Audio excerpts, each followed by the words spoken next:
Good evening to everyone. Welcome to Jnanavarthini, FDB Pace weekly knowledge session. We all know something about what cloud can do for business.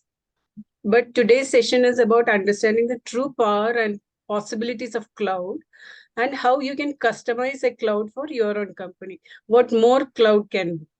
Our speaker is Shaurya Kapoor. Mr. Shaurya Kapoor holds a master's in cybersecurity and he has a keen interest in business strategy. His expertise lies in cloud security and networking. He is the director of CloudXcess, who provides end-to-end cloud services for businesses. Welcome, Mr. Shaurya Kapoor. Please Thank you take. so much. Thank you so much for the introduction. So I'll be speaking about what you are not doing on cloud and what you can. And I'll just give a brief summary of what this presentation will be about. I'll first discuss about what cloud is in general so that everyone is on the same page. Maybe some of you might not be knowing what technically cloud is. So I'll be giving a brief on that. Then we'll be discussing the drawbacks of various clouds that exist in the industry and what is best for the Indian market and how you can adopt the best cloud strategy and do whatever basically you want to do on cloud. So I'll just start. Yeah, I hope everyone can see my screen. Yes, we can. Okay. So in simple words, cloud computing means the all on-demand availability of computing resources, and it is usually achieved through the internet, and that is what is called as the cloud. And the fundamentals of cloud computing are first is the compute. You have to have a computational power that you can access on demand via the internet. That is usually done through servers or data centers. Then is the storage, the on-demand storage. So the best benefit of having a cloud infrastructure is to basically have a scalable and persistent storage with you. Don't pay for a lot of storage at your offline infrastructure. Buy whatever you want to use and then extend it whenever you need more. Then comes the databases, and over cloud, databases are highly available and scalable, something similar to how storage works. Then comes the networking part. Whenever you have an infrastructure that involves getting resources on demand over the internet, you need strong networking, and networking forms a fundamental of how cloud services are utilized. And next is the security part, which is the prime motive of why the industry is shifting towards cloud adoption. Security on cloud is something that is very complex yet very simple to understand. If you don't have something stored with you, if you don't have money in your wallet, even if someone steals your wallet, they won't be getting the money out of it. Something similar is what happens to data over cloud. You don't have data locally stored in a system, so the chances of data thefts are very low, and the kind of redundancy that data you have over data on cloud, that offers more security even if there are attacks or there are hacking attempts. So this is something I'll be discussing in quite a detail as we go further. Then I'll discuss what are the basic types of cloud. So there are three types of cloud: public cloud, private cloud, and hybrid cloud. Uh, Public cloud, as the name speaks for itself, is a public infrastructure over which general public can come. They can choose whatever service that have already been configured for them and utilize them and start using cloud. So the technical know-how is less in public cloud. The infrastructure is ready-made, and it is provided for the general purpose by a cloud service provider like AWS, Azure, Google Cloud, and you just have to log in. You just have to choose the configuration you want and start using it. Customization, of course, is pretty low in this kind of a scenario because it is general purpose cloud solution. The next is private cloud, and private cloud is a cloud that you configure for yourself because you are deploying the hardware, the software all by yourself. The technical know-how required is high, and so is the cost. But the amount of customizations and the possibilities that this kind of cloud offers is basically unlimited.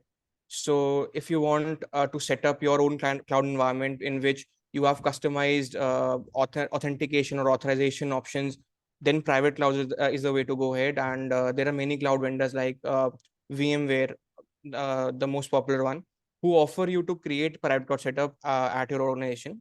Hybrid cloud is something that combines the two. You have a multi-cloud system, and you're using some benefits of public cloud, you're using some benefits of private cloud. You can have an on-premise setup and use it along with the two.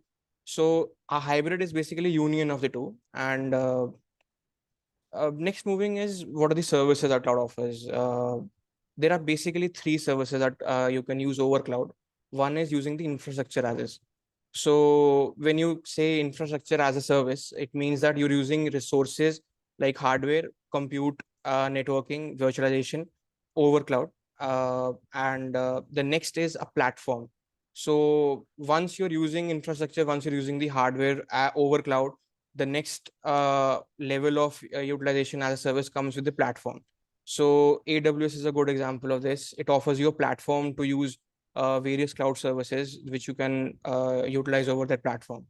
Then comes SaaS, or software as a service, which is probably one of the most common these days. These are standalone applications that you can use over cloud. So for example, Google Drive is a cloud solution which you can call as a SaaS. Or any of the applications that you use, you simply log in over the web interface and you start using that application, and you don't have to download those applications. Any such application is a SaaS example. So I hope everyone is on page with what is cloud, the various types of clouds, and what cloud services are basically. Now I'd like to move on to what you can get from cloud. So essentially, since you're using resources on demand, then what you have to basically ensure that that is the bare minimum that you're getting out of it is you should be able to work anywhere, anytime, and from any device. This is the bare minimum that you should be able to achieve if you are using a cloud system. And then, of course, like I discussed, there is security. If you're working over a cloud system, there are more security measures that are prevalent for you. You should be able to control the organization better, in the sense that now you know how provisioning is being done. You know the users being given the access to cloud platforms, cloud applications. So, of course, you can control who is using what kind of services, who is using what kind of resources, and who has access to what. So, this is one thing that you should be ensuring that you are getting out of your cloud. Next is a lower risk of data thefts. So if suppose you are migrating from an offline system to a cloud system, the one thing that you should definitely be ensuring is that uh, there is appropriate measures being taken by a cloud service provider to ensure that your data is not being used by anyone. And also it should have stringent policies that data will not be shared for advertisement purposes or for any other kind of purposes in which your data is being used by some third party without your consent. The next is recovery of data. So if you are an offline system, you are using a traditional IT setup, and a system crashes, the hard disk either gets burned or it gets stolen. So there is no way in which you can recover a data, but that is not the case with cloud. Over cloud, if your data gets deleted, if your data gets corrupted, there is a hardware failure at the end of the service provider. There is enough data redundancy to ensure that you get your data through backups. So these are the bare minimums that you must be getting out of a cloud service provider or your cloud system if you have a private cloud. If you're not getting these, then definitely you need to inquire more from a service provider. Now I would like to discuss the Indian scenario, where India lies in terms of cloud adoption, how India is perceiving cloud, and what India needs actually. So the first thing in psychology that you teach or you study in India is that the Western psychology is more individualistic, while in India it is more cohesive, and that is exactly how business in India is also it can also be defined. In India, there is a more relational kind of business scenario that exists. There are more small micro level companies and there are big companies, and the reference system in India is something that is very unique to how we do business, and that is why the way cloud in India is being adopted is similar.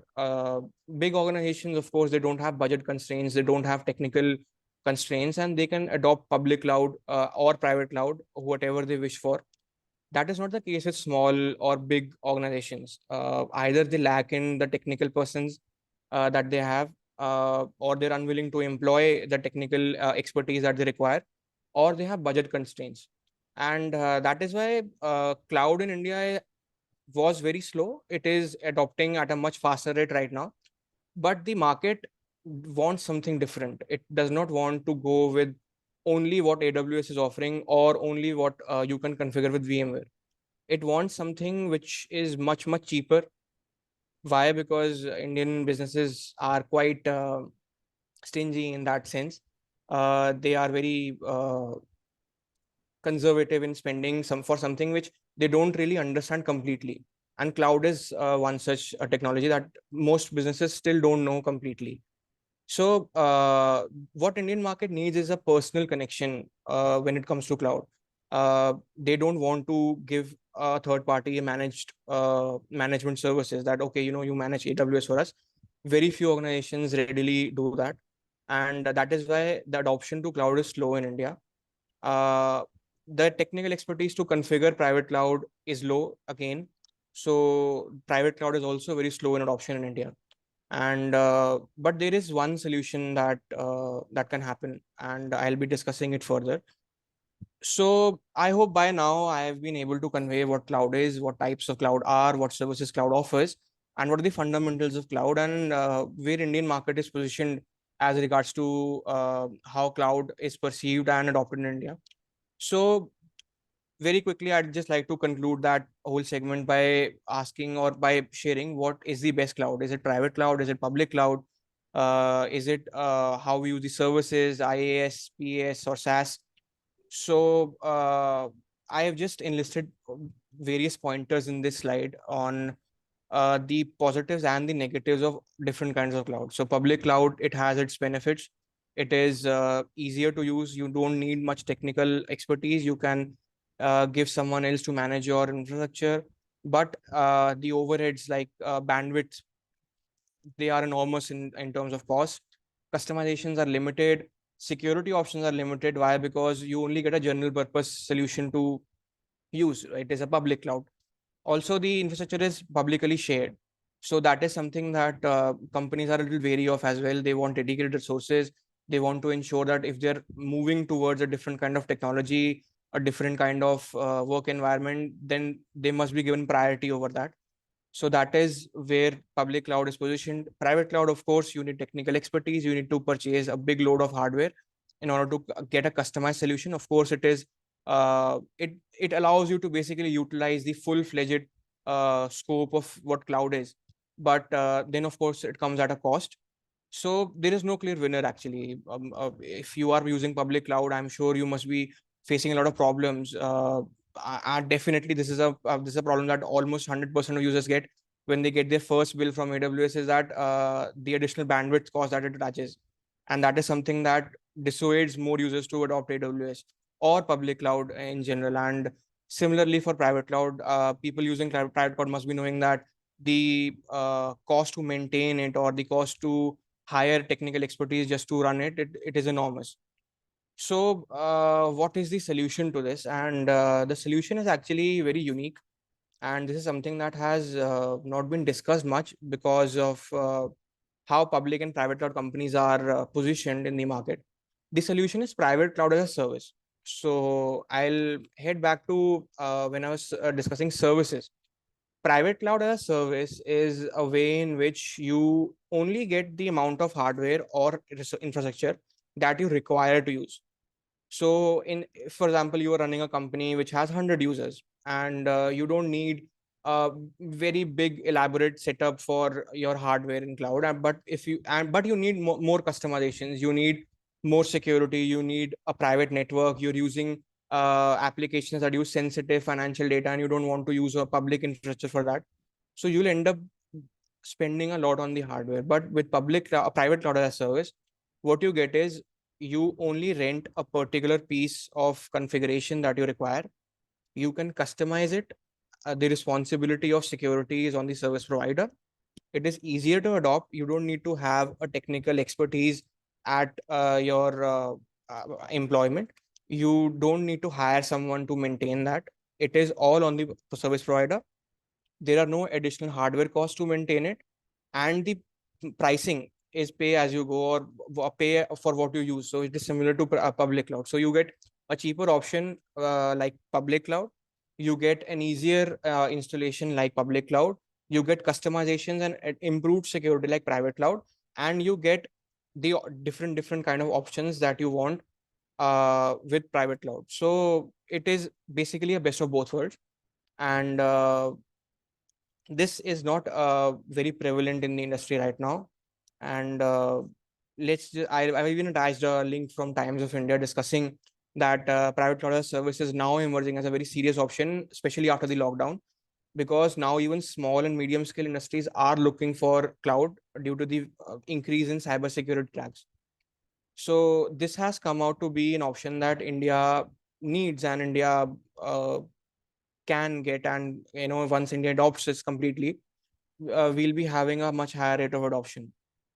Now I'll head back to the fundamentals of cloud, how private cloud as service works based on the fundamentals. So in terms of your hardware, the computation, you only get the provision of hardware that you want. You don't pay extra for the complete setup. You don't pay for the initial setting up of your networking, for your hardware, for your storage. You don't pay all that. You only pay for what you need. So for example, if you need 4 GBs of RAM and 100 GBs of space, you just pay for that. You don't pay for anything extra. Storage, again, it is persistent and easily scalable. So like in public cloud, you can have the bare minimum amount of storage that you need, and then as and when you require more, you can scale it up. You don't have to rely on the amount of storage that you have purchased at the start. Same for databases. The responsibility lies with the vendor. You can have a freedom of how you want to install your databases. It is not limited to what databases the public cloud vendor is compatible with. You can have the freedom of private cloud over here to choose whatever database that you want. With networking, private cloud providers, they have a private network. Similarly, over here, you get a private network and private IPs, which are more secure, and they are less chances to be identified through public IPs. So it is better in private cloud as a service. And with security as well, the options to have customized and increased security, they are more. So in every fundamental of cloud, you get the benefit of the best possible scenario. If the storage of public cloud is better, you're getting the benefit of that. If the security of private cloud is better, you're getting the benefit of that. So it is a win-win situation. And now, of course, I would like to discuss what you can do with private cloud as a service. And the only answer that should matter is, if there was any reason for which you were either not adopting to cloud or you were not able to adopt cloud, it doesn't exist now. If it was cost, it is now removed. It is, I would say, cheaper than public cloud, because the overheads like bandwidth are not there. If it was about technical expertise, you don't have to worry about that. Technical expertise will be managed by your service provider.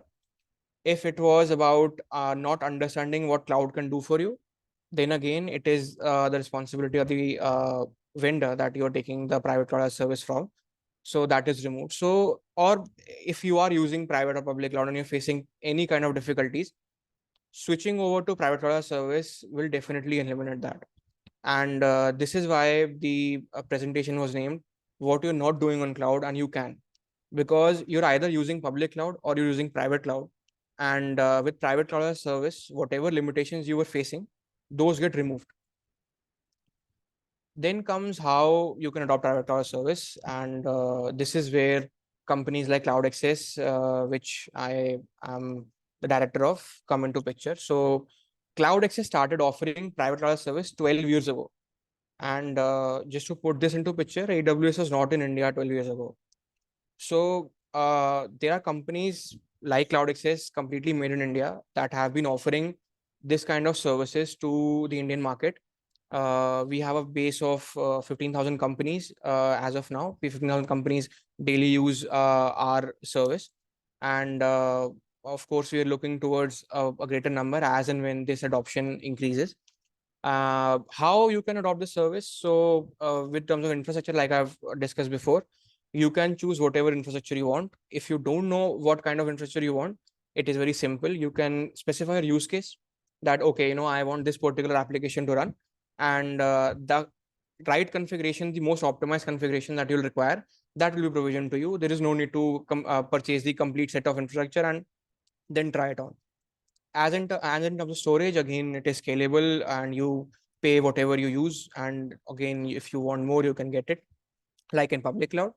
uh, Networking, I can speak for my own company, not for others. We provide a private network to anyone who's on our cloud, and we give them a dedicated IP which they can use. We even provide them with a VPN to access their cloud safely. So if they want tunneling to happen from there into cloud or either ways, that is completely possible. And we give customized solutions for access and authentication as well. In terms of security, again, I'll just speak for CloudXcess. We use multi-level firewalls, and we have our own patented scripts, which we call zero footprints. So if you want to log in into your cloud without leaving any traces behind for hackers or for phishers to attack you, then this script does actually wonders, and it leaves no footprints behind for anyone to come in, access your logs, and then trace your cloud and hack it. For support, we offer 24/7 support, ticketing support for all kind of personalized technical support that you need. So this is how you can adopt private cloud as a service. I'll discuss some features that CloudXcess provides. So I'll discuss a scenario basically, which will give you a better understanding of what the power of a private cloud as a service is. So India's most used ERP solution, which uses financial data, is Tally ERP. And I've used a financial application for this very purposefully, because financial data is the most sensitive data, and it is the most priority of any organization to safeguard that data. That is why I've used the example of ERP and Tally ERP. Why? Because it is majorly prevalent in India, and it is used by almost every small, medium, or large scale company. So that is why I use it. And also because Tally is not a cloud application. Tally is a Windows application. It is used on Windows and desktop. So most people use Tally on their offline infrastructure. With private cloud as a service, what you can do is you can run Tally on cloud. And Tally has recently launched a SaaS application as well, which only allows you to run Tally. But with CloudXcess, what you can do is you can run Tally, you can run your Office, you can run Excel, or you can run any other software that your CA or your accountant or your accounts team might need simultaneously on the same platform. And what you can do over that is you can control who has access to what. So you can disable your general purpose users from accessing your accounting information. You can set what timings from, you can specify, okay, from 9 a.m. to 7 p.m. only my Tally application should be accessible. Or you can say, okay, only from Delhi, if someone logs in, then only they can be able to access their Tally. Or you can specify, okay, only this mobile device and this computer will should be able to access Tally. You can also do one thing: if you have multiple departments, if you have multiple offices across India or across the world, you can synchronize the data into one cloud, give different users different access levels, and allow them to use Tally in different ways while on the same data which is synchronized over multiple departments. This is the power of cloud, and this is what basically you can achieve, the level of customization you can achieve through cloud. You can use an application which is not cloud, which is not made for cloud, on cloud, with customizations on security, access, authentication, authorization, and any kind of more customizations that you would want, without paying for an exorbitant fee on setting up your own private cloud infrastructure, or without paying for an additional bandwidth or any kind of an overhead that you might be paying on public cloud or private cloud. So this is what I meant when I said that what you can achieve with cloud, but you're not. I'll discuss some other features of cloud, private cloud as service.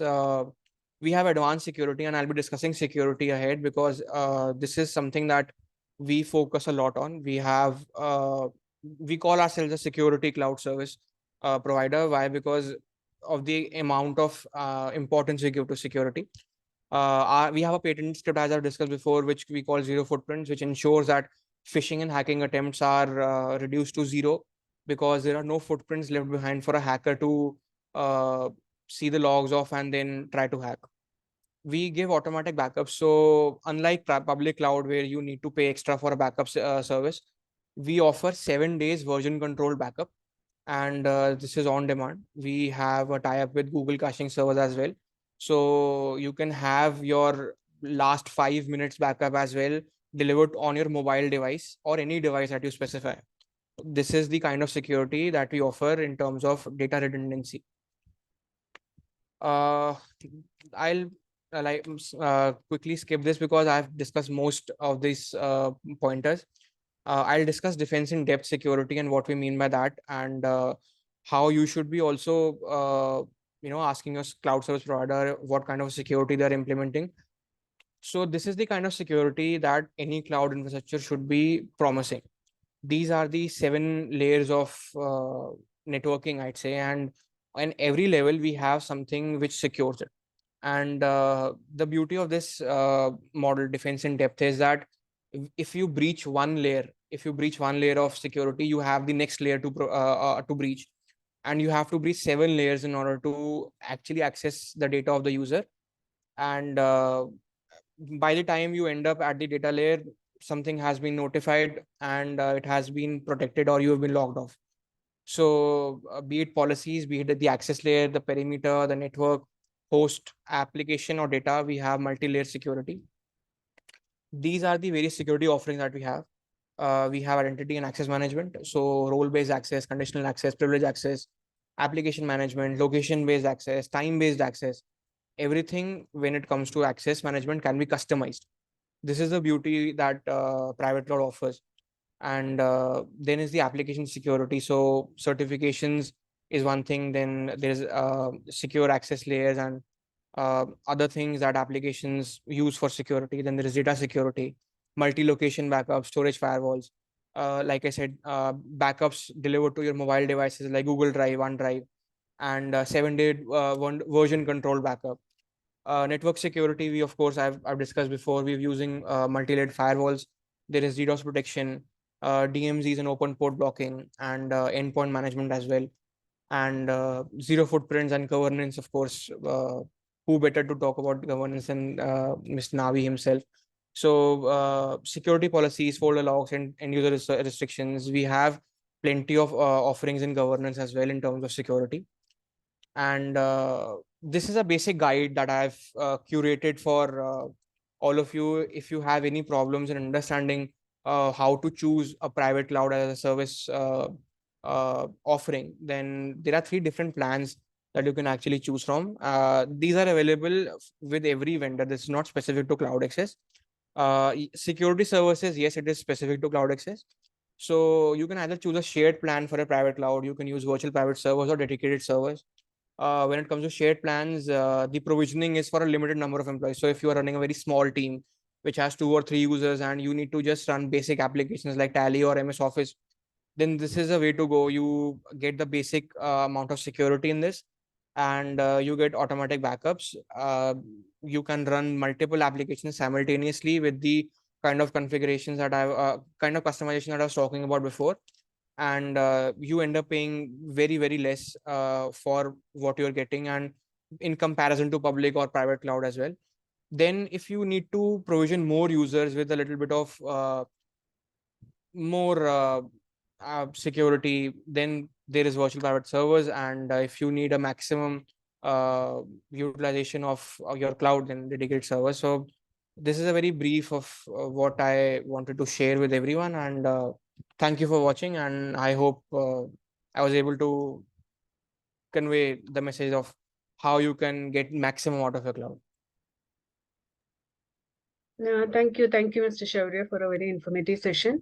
Now we can take questions. Anybody has got any question or any point to add to further to what he has already discussed? Yeah, Murugan this side. Can I go ahead? Yeah, please. Yeah, please go ahead. Shaurya, thanks for your presentation. Still, I could not able to differentiate between infrastructure as a service and a private cloud as a service. Okay, where much differentiation I could not able to get through from your presentation. First point. Second point, the biggest challenge is with the contract.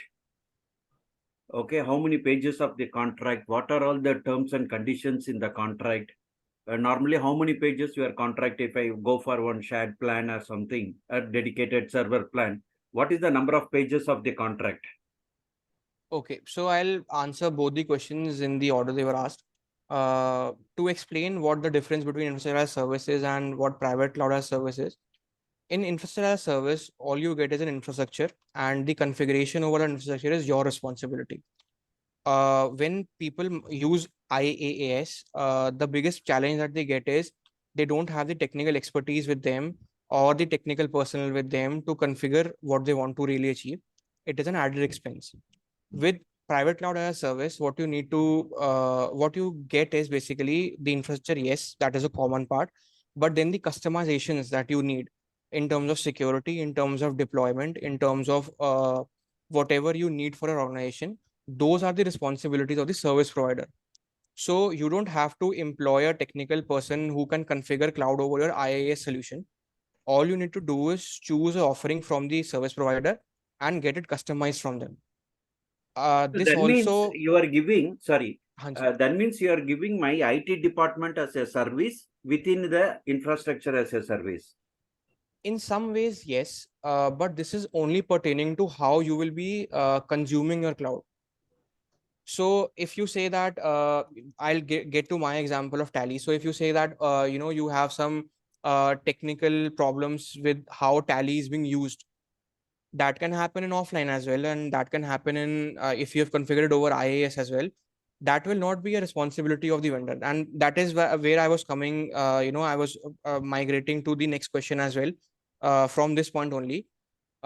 See, in cloud there are various shareholders, there are various fiduciaries, and whenever we sign a contract either with a public cloud service provider or with a private cloud vendor or someone who's managing a cloud, you basically define what various shareholders are and whose responsibility is what.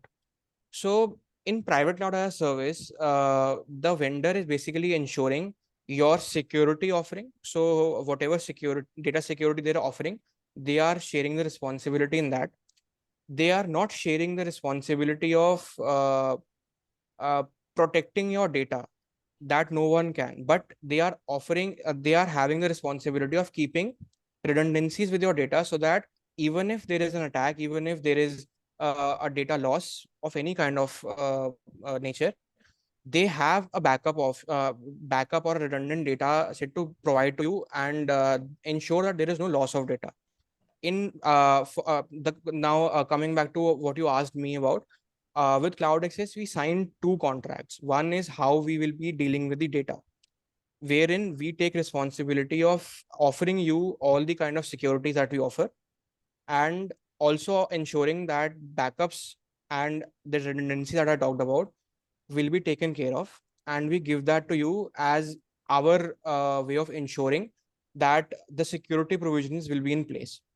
The second is how you will be consuming data. So we'll be ensuring that the infrastructure that you're taking from us, like even in IaaS, if you're taking infrastructure, then there is a responsibility from the service provider to ensure that you're getting that configuration. So the next contract we sign with you is ensure that the configuration you're asking for will be provided with to you, and there will be high availability of that configuration.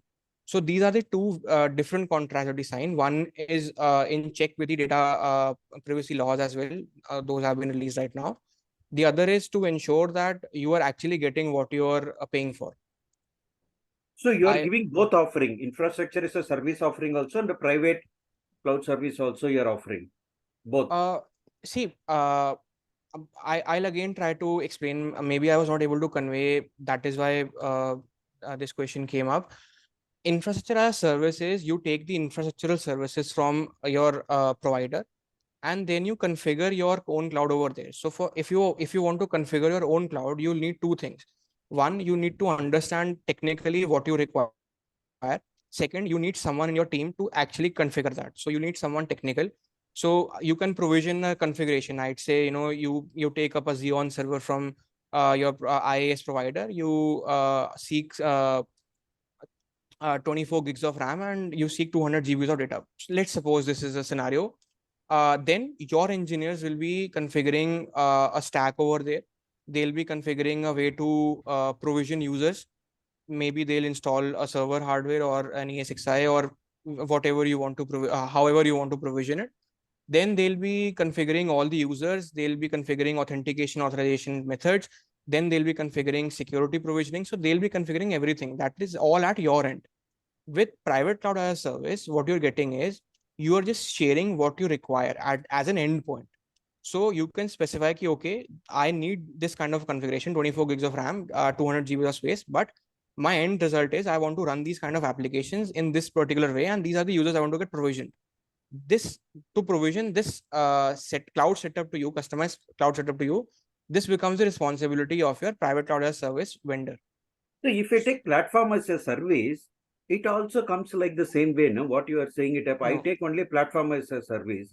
See, the amount of customizations that you want from platform as a service are limited, because a platform is all for a public cloud. If a platform is being built, it is built with a general purpose offering. For example, if in AWS you want to run an application of Tally with Microsoft Office and with all the security configurations, even if you have the technical expertise to configure it for yourself or you outsource it to a third party, one, everything cannot be achieved, or if it can be achieved, it is all additional. So you end up paying a lot more for all the additional services that it requires. So there is no cohesive solution in a platform as a service, or you end up paying more for that. So there are limitations, and these are the exact limitations I've talked about in my presentation as well, that if you want to achieve everything in cloud, you are forced by limitations to not go in that direction or not go completely in that direction. Either the overheads in public cloud, which include platform as a service or infrastructure as a service, restrict you, or the kind of technical know-hows required in private cloud, they restrict you. Private cloud as a service enables you to move away from these restrictions. Thank you, Shaurya. I'll come back to you. And the last question, how about the licensing? The licensing applies same thing as what I get it for infrastructure as a service, or is it different at private? See, you can have both kind of licensing. You can bring your own licenses, or like if you have an existing infrastructure which is even offline. So even if offline you're using Tally and you have a license, you can migrate it to your cloud setup, or you can buy your own licenses, like in the case of AWS. So both things are possible. There's no limitation in terms of licensing. Thank you, Shaurya. I'll keep in touch with you. Okay. Thank you.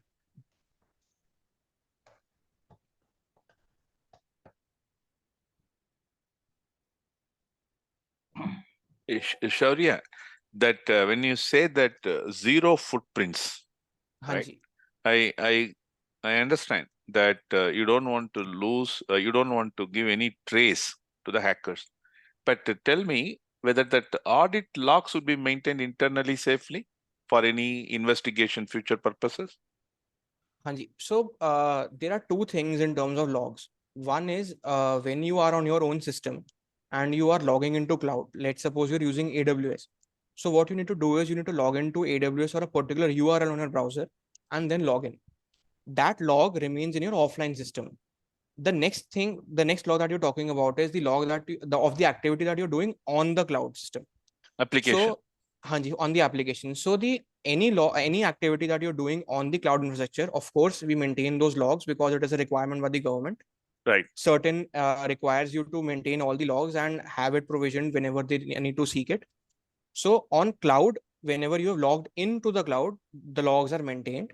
But in the methodology that you are adopting to log into the cloud, there are no logs left in your offline system. So no one basically can know that you've been logging into a cloud system. But definitely whatever you do on clouds, certain requires us to maintain those logs, and we do. Yeah, so that application log will have all the traces inside, right? That what role I have gotten into application, what I did with the time, date, stamp, etc. Right? That logs are maintained. Is that right? Yes. But and that they will be remaining on the cloud system only. So they'll either be prevalent with us as a service provider or on your cloud system, not out of it. And okay, understood. Okay, thank you. No, but you said that there will be no trace on the user's computers. Correct. Yes, yes. Correct. So if there is any law enforcement investigation on the user, there is no log. But if the law enforcement issues a notice on the CloudXcess, you will be able to provide the logs after logging in. Yes, definitely. We are completely compliant with the How long? laws of the land. How long you keep the log records? Period. Sir, whenever they onboard on a platform, we maintain the logs. There is no logs that get deleted. No, no. What is the period for which the log records are maintained at your end? You mean to ask me that how long we keep it for and Yeah. then we disseminate, right? Yeah, yeah. That is what I said, that we have not kept any kind of a guidelines till, okay, 3 months के बाद में हम उसको delete कर देंगे. That is not the case with us. Whenever a user onboards with us, we have their logs for any of the time that they want. That is indefinitely. There is a limit, of course. It Oh, is 2 Navi years. sir, I am sure that there will be a provision in the system to configure. No, no, it's okay. Yes. There will be some space which is allocated and it is perhaps overwritten or something like that. Yeah, yeah. Probably. But what I'm saying is that under the Information Technology Act, a minimum of 6 months is Correct. mandatory. Correct. Okay. And in financial applications, it may be for 5 years. Okay. So I'm just asking whether that compliance. For that, I'll explain how we basically what the contractual bases are with this service. So we have an annual contractual service. So every year your plan gets renewed, your package gets renewed. So every year we'll share the backups as well as logs with you for you to keep. And if you renew it with us, we'll keep it for another year. So, okay, so the essentially it is 2 years. Responsibility is shifted back to the user. Yes, once the package is over, then everything goes back to the user. If they renew with us, then we keep it for another year. So at max, 2 years is the time that we keep the log for. If they keep on renewing, then of course we'll keep on sending them the copies, and that is what I meant by there is no limitation as such. Okay. Ramesh, can you think of any other privacy related issue in this service? The only thing is whether they have an access to that log files, right, as a provider in my private CloudXcess service, because they are maintaining it on my behalf, right? They are taking care of all the operations, etc. Is that right, Shaka, sir? Yes, and that is why we have 2 contracts. One is the data sharing contract, in which we sign and give to the user that we will not be using your data or sharing it with any third party except for any government compliance or requirements. But so, you have access to my data. That's the concern, right? Is that right? No. For that, what we have done is we've ensured encryption at our end. So in whatever form we store the data, it is encrypted. It is always encrypted. So we don't have plain text access to the data files. We can provision data to you. How? By the backup software that we use. We can selectively select the backup file that you require from me. So at any given point of time, you say, okay, I need this application data. We'll just feed into the software. It will provision it and send it to the user. If we want to read it by opening the servers, we'll not be able to do it because it is encrypted. Who will have the key? Who will have the key? You will only have the key, no? No. It is embedded in the software, and without consent from the user, we'll not be able to use it. And that is what we give as a declaration, a legal document in that. So we are culpable legally if anyone is able to say that we're using the data. Essentially, we can't because it is encrypted, and the key is with an automated software. If we need to access it, we of course will ask the user for their consent. In 12 years, we've never had an incident where we had to access someone's data in plain text because we have no use of that data. And we also sign that we are not giving it to any third party for any kind of advertisement or any kind of usage which the user is not consenting for. And even if anyone is allowing it, we are not sending it. We give it as a signature over there. So there is no way for us to basically use that data or read that data. And that is why we sign that documentation. Very good. They're just the same thing, extrapolating. You are referring to log files. Now, what about my database, my database data, right? Whatever is available. Is that also encrypted, which you cannot view it? Or you being a maintenance guy, you will be able to have a look at it? No, see, that is what I meant when Mr. Ramesh talked about I am basically giving IT services. Maintaining databases is not my responsibility. Of course, of giving the database services like having it on the cloud, that is what I'm offering. But maintaining that is not my responsibility. And I need to explain over here how the data is being saved. So all the data that is being computed is on a server, and the data that we have access to is our backup servers. We have a cross backup server policy, and I have not discussed it over here, but I can give it as a demo if someone requires it. So whatever we have over the server that we have access to, that is encrypted. Whatever file storage is that you use over cloud, we don't have access to that. We give that access to you. So maintaining database is not our responsibility. We don't share that responsibility. We're not a fiduciary in that. So we'll not be maintaining it for anyone, and we don't have access to what I understand, kindly correct me. The real-time data, right? As part of my application or the database, you don't have anything to say, number one. However, the database backup is getting maintained, right, by you. Yes. So yes. in case of any kind of issues, data corruption or whatever the case may be, you will be able to provide what you said, correct? Yes. Yes. Where that copy of the data is encrypted, where the key is part of the application, where you also don't have. So if you wanted for any investigation purpose or etc., you might ask me to give you the key. Is that right? Yes. I'll not ask you to give the key. What I'll ask you is the consent to. No, I understand. I got it. Okay. Very good. Okay. No, I did not mean that physical meaning of. I got it. Very good. Sir, Okay. Navi sir, you understand, no, sir? That's what. Even though you had a question on even ransomware attacks, backup and other things, no? That some time back you were asking. Yeah. That is, how does the backups are capable of serving? He said everything is encrypted. That's all he's saying. So nothing can be done. And the key, I don't own it. Key is for the application. Even if I need for any kind of investigation purpose for the compliance agencies, I need to take it from you, that you need to provide me the consent. So what you are saying is that the application creates the encryption key based on a seed which goes from the user. Is it like that? See, there is an application that works autonomously, and what happens is that at a automatic time that the user specifies, the software will pick up the files from the compute servers. It will encrypt it, it will compress it, and it will save in these backup servers. Okay. If anyone opens the backup server files, sorry to interrupt. That is the point. Actually, suppose when you are taking the file, if that file is compromised and it is in the ransomware attack, with that you encrypt it up and store it and keep it, correct? No, that is why in between the presentation I said that we have 7 days version control backup.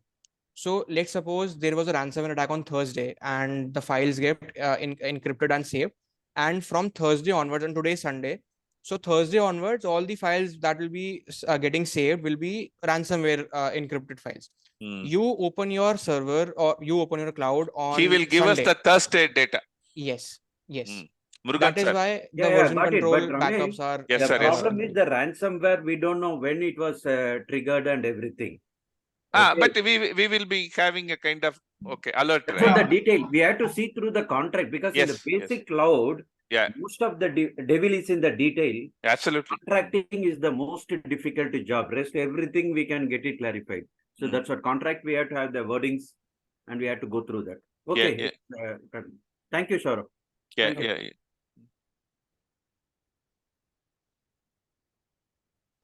Okay. Manju?